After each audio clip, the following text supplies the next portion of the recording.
दोस्तों, welcome back my YouTube channel ज्ञान सेतु पर आपका बहुत बहुत स्वागत एवं अभिनंदन करता हूं। आज हम पिछली क्लास में डाइजेशन के बारे में कुछ चीजें समझे थे। आज हम कंटिन्यू आगे लेके चलेंगे। सबसे पहले हमने देखा था दांतों के बारे में, फिर इसके बाद देखा था सलेवरी ग्लैंड यानी लार ग्रंथियां। तो सलेवरी ग्लैंड के बारे में हम थोड़ा सा देख लेते हैं शॉर्ट वीडियो में, ठीक है।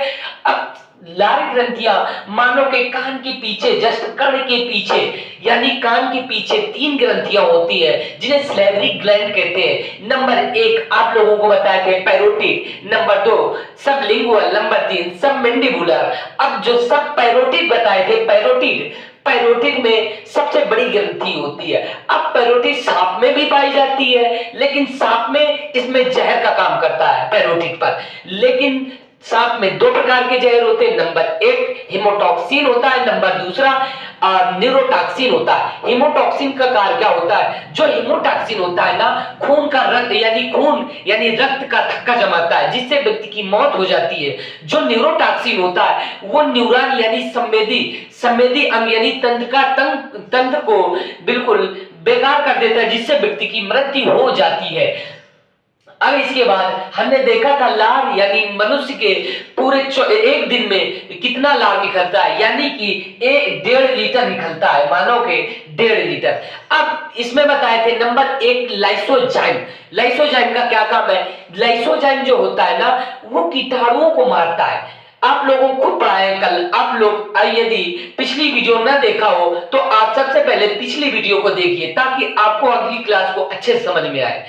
अब जो लाइसोजाइम होता है ना, वो कीटाणुओं को मारता है। फिर नंबर दूसरी बात क्या होता है? एक म्यूलिन नामक चिपचिपा पदार्थ होता है। क्या होता है? म्यूलिन। जो म्यूलिन होता है ना, तो ये क्या करता है? भोजन को चिपचिपा बना देता है, ठीक। अब म्यूलिन के बाद आता है कौन? 2 एंजाइम होते हैं, एक टाइलिन होता है, एक डायस्टेज होता है। जो डायस्टेज और टाइलिन होते हैं ना, वो क्या करते हैं? मंड यानी कि स्टार्च होता है, स्टार्च को पचाने काम करता है, यानी कि जो सरल अणु शर्करा में बदलने का काम करता है।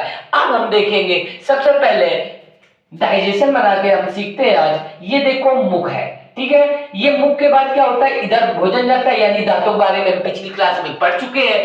अब इधर से सलेवरी ग्लैंड भी होता है। अब इसके बाद जो ये होता है ग्रास नली, यानी कि जो फूड पाइप होता है, क्या होता है? इसे बोलते हैं फूड पाइप। जो फूड पाइप होता है, तो अब इसमें क्या होता है? फूड पाइप में भोजन ऐसे गोल गोल होता है। इसमें देखिए आप छल्ले के छल्ले गले में होते हैं, ठीक है। तो इसमें भोजन आता है तो ऐसे राउंड राउंड काट के आता है, यानी गोल गोल घूमते हुए, यानी जो भोजन होता है तो पूरे यानी कि मिल जाए। अब इसके बाद भोजन आने के बाद इसमें पेट होता है, ठीक है। पेट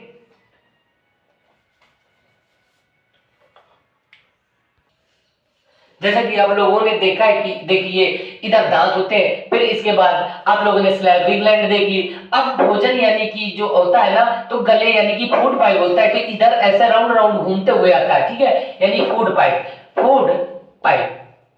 अब फूड पाइप से भोजन जैसे ही आमाशय, इसे बोलते हैं आमाशय यानी कि स्टोमक, यानी कि स्टोमक। यानी जब पेट में भोजन आता है ना, तो इसमें 3 जगह डिवाइड होता है। इसमें 3 भाग होते हैं, यानी 3 भागों में अलग अलग वर्क होता है। तो अब पहला वर्क हम देखते हैं, यानी जब भोजन आमाशय में आता है तो सबसे पहला भाग जो होता है ना, इसमें हाइड्रोक्लोरिक अम्ल निकलता है। क्या निकलता है? हाइड्रोक्लोरिक अम्ल यानी HCl। क्या निकलता है? HCl। हाइड्रोक्लोरिक अम्ल होता है, तो ये बहुत अम्लीय होता है, जो भोजन को अम्लीय बना देते हैं। अब भोजन को अम्लीय क्यों बनाता है? क्या काम होता है? अब भोजन को अम्लीय इसलिए बनाता है कि भोजन कभी सड़े नहीं, पचे, डाइजेशन हो। अब इसके बाद फिर आता है दूसरे पार्ट में। किसमें? दूसरे पार्ट में। तो दूसरे पार्ट में ऐसे रूजी होता है। क्या होता है? रूजी यानी कांटेदार संरचना होती है। अब रूजी में क्या काम होता है? ये जो रूजी होता है ना, तो भोजन को रोक कर रखता है, यानी कि भोजन को यहाँ 4 से 5 घंटे, कितना? 4 से 5 घंटे, यानी 4 से 5 घंटे को रोकता है पेट में। अब रूजी के बाद ये आता है भागना, तो ये होता है इधर निकलता है जठर ग्रंथियां होती है। क्या होती है? जठर ग्रंथियां। इसे गैस्ट्रिक जूस बोलते हैं। क्या बोलता है? गैस्ट्रिक जूस यानी जठर रस। अब जो जठर रस का काम होता है तो इधर दो प्रकार की, अब इधर एंजाइम से निकलते हैं। अब जो HCl होता है ना, तो इन एंजाइमों को क्रियाशील बनाता है ताकि भोजन अच्छे से पच सके। अब कौन कौन से जो होता है? एक प्रोरेनिन होता है। क्या होता है? प्रोरेनिन होता है। एक होता है प्रोपेप्सिन होता है। क्या होता है? प्रोपेप्सिन और प्रोरेनिन होता है। ठीक है, तो जब ये प्रोपेप्सिन और प्रोरेनिन होते हैं, इनके कार्य करने के लिए HCl होता है। ठीक है, अब आप लोगों ने देखा होगा कि घर में काम करने के लिए कोई बताता है और लेकिन काम करने के लिए कहता कोई और है। जैसे आप लोग देखा होगा कि पापा आपके काम करने के लिए कहते हैं, यदि आप नहीं करते हैं तो उठा के बिल्कुल डंडा से 2-3 झापड़ लगाते, चल उन्होंने नालायक गधे। पर इसी तरह से सेम यही HCl पापा का रोल निभाता है ताकि ये लोग काम कर सके।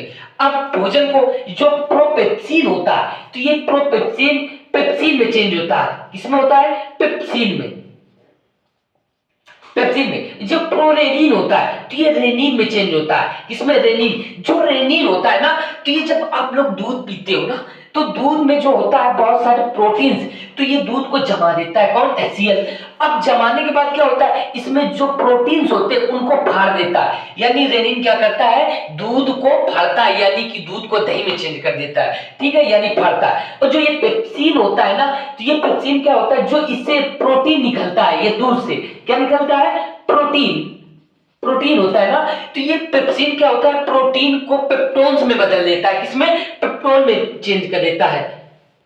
पेप्टोन में चेंज कर देता है। ये जो पेप्सिन होता है ना, पेप्टोन में चेंज कर देता है। ठीक है, तो अब इसके बारे में आप लोग बहुत अच्छे से समझ चुके होंगे।